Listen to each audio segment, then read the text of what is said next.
गर्मियों के दिन थे और गर्मियों की छुट्टियां भी चल रही थी। राहुल ज्योति एक शाम दोनों अपने घर के बाहर खेल रहे थे। तभी उनकी मम्मी और राहुल ज्योति जरा इधर आओ जल्दी से। तभी राहुल और ज्योति अपने घर को चले आए। जैसे ही राहुल ज्योति घर के अंदर आए और अपनी मम्मी को मुस्कुराते हुए देखकर, क्या बात है मम्मी, आप इतना मुस्कुरा क्यों रही हो? बात ही कुछ ऐसी है, तुम्हारी नानी का कॉल आया था। आज उन्होंने हमें बुलाया है। कल को हम सब नाना नानी के घर जा रहे हैं। फिर ये सुनकर तो राहुल ज्योति की खुशी आसमान छू गई।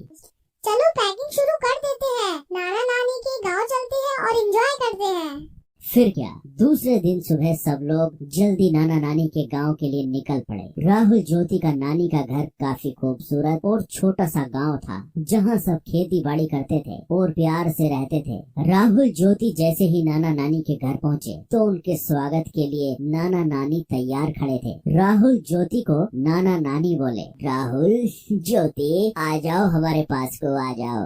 फिर राहुल और ज्योति नाना नानी के पास जाकर उनसे लिपट गए। फिर खास नाना नानी की बनाई हुई स्वादिष्ट खाना खाकर राहुल ज्योति ने थोड़ी देर आराम किया और फिर दोनों अपने नाना नानी हाल का मजा लूटने के लिए तैयार हो गए। ये लो, तुम दोनों के लिए मैंने खास इमली का रस बनाया है, इसे जल्दी से पी लो, इसे गर्मी में पिया जाता है। नानी की बनाई हुई इमली का रस पीकर तो राहुल ज्योति एकदम तरोताजा हो गए। फिर नानी जी ने आम के पेड़ पर एक बड़ा सा झूला टांगा। राहुल ज्योति झूले पर बैठ गए और झूला झूलते झूलते हवा में बातें करने लग गए और फिर नाना जी के साथ घूमने चले गए और फिर रात हो गई। फिर राहुल ज्योति नानी जी के साथ रात के खाने के लिए फिर घूमकर घर लौट आए। नानी जी, मैं आपके हाथों से खाऊंगा।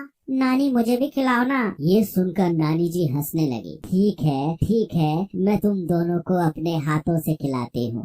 फिर क्या, राहुल ज्योति ने नानी के हाथ से पेट भरकर खाना खाया और खाना खाने के बाद सब लोग सोने की तैयारी करने लगे और फिर राहुल ज्योति को गर्मी महसूस होने लगी। नानी जी, घर के अंदर कितनी गर्मी महसूस हो रही है, पंखा भी गर्म हवा फेंक रहा है। आपके घर में एसी भी नहीं है। हमें तो एसी की आदत है, अब तो हमें रात भर नींद नहीं आएगी।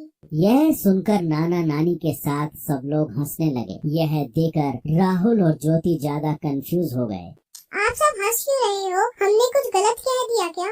ना बेटा ना, तुमने कुछ गलत नहीं कहा। छोटा सा तो हमारा गांव है, हमारे पास एसी कैसे होगा बेटा, लेकिन हमारे पास एक ऐसा एसी जरूर है जो तुम्हारे शहर में नहीं होगा। नानी जी ने फिर जाकर छत पर गद्दे बिछाए और सोने लगे। नानी, हम भी आपके पास सोएंगे। हाँ, तुम दोनों मेरे पास सो जाओ, आओ सो जाओ। फिर क्या, खुले आसमान के नीचे थोड़ी हवा में राहुल और ज्योति आराम से नानी के पास सो गए और नानी से कहानियां सुनते सुनते दोनों को प्यारी नींद आ गई। तो बच्चों, आपने इस वीडियो में देखा राहुल ज्योति का नानी का